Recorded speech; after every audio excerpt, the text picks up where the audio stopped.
Gathering church tech artists has been a passion of Todd's practically his whole adult life. In the early days for Todd, he was doing a lot of this church work alone and didn't know if anybody else had the same struggles that he had. You know, if you say, hey, how come nobody does this? Or how come no one's doing anything about X? That's probably a good sign that you're the person that's supposed to do something about it. And so I felt that very strongly. FILO started in 2014, but in 2015, it was our first year of doing events. And so we zigzagged across the country. They produced these one-day experiences, Chicago, Dallas, Seattle, and Denver. Most of those events were pretty small, and so it was not a sustainable financial model to keep doing that. I think we need to gather more people together, so that's a 2-day event. And then maybe let's only do it once a year so that I can channel all my anxiety into one time instead of 4 or 5 times. In 2016, it's when multiple teammates kind of joined into this whole FILO thing, like myself, Dave Hunter, Delwyn Island, did I say Nate Parker? 2016 was the first year that I was the technical director for that conference. My name kept coming up as maybe he could do this. So they were like, we need to make this video. We need like an improv group to perform. We need an onstage host for the thing. I remember being nervous.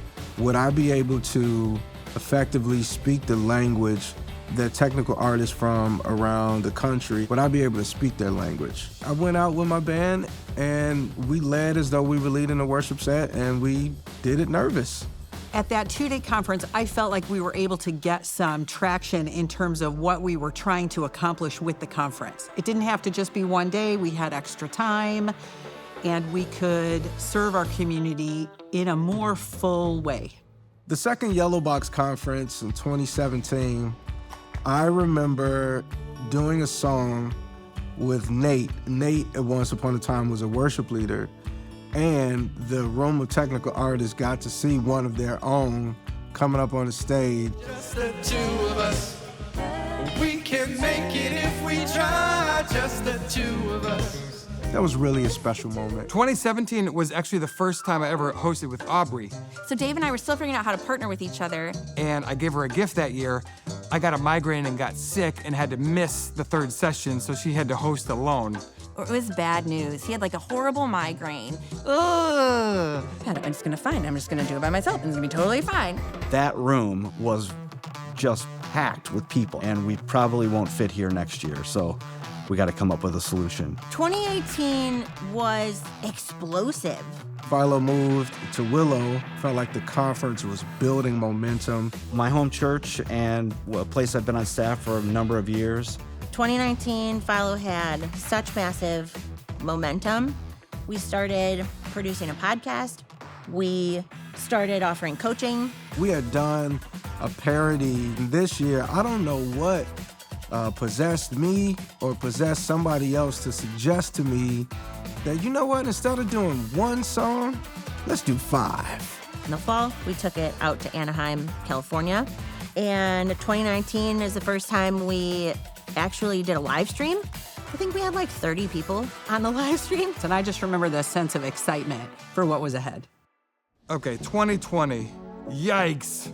We called it a pivot, and that's exactly what it was. Changing from this big in-person event to a completely online event. That pivot 6 weeks before the event, those 6 weeks, personally speaking, were like the hardest weeks I had ever experienced. We were doing the worship where it was like the windows. The stream goes live. We're sitting there like, this is a weird feeling. But as soon as the chat room opened, 900 people funneled into the chat room and all started lighting up the chat. And it was like, I'm in Argentina. I'm staying up all night in India. I'm in California. I'm in Chicago. We reached 74 countries. Yeah, worldwide audience of people that need the same things that the people coming in person need. 2020, we also published Todd's first book. And we also launched our new cohort initiative. In 2021, what we ended up producing was a hybrid event. We were mainly doing that for the online audience, but we had an in-person sort of like studio audience 2022 and 2023, being able to open up the doors and host as many people as wanted to come to our event felt great. The whole 10-year Philo journey is not anything that I could have ever imagined. It's like undeniable that God is using Philo to change these people's lives. Men and women being reminded that the core of who they are is not what they do on a Sunday morning. You know, this is what God's called me to be about, for the purpose of helping others.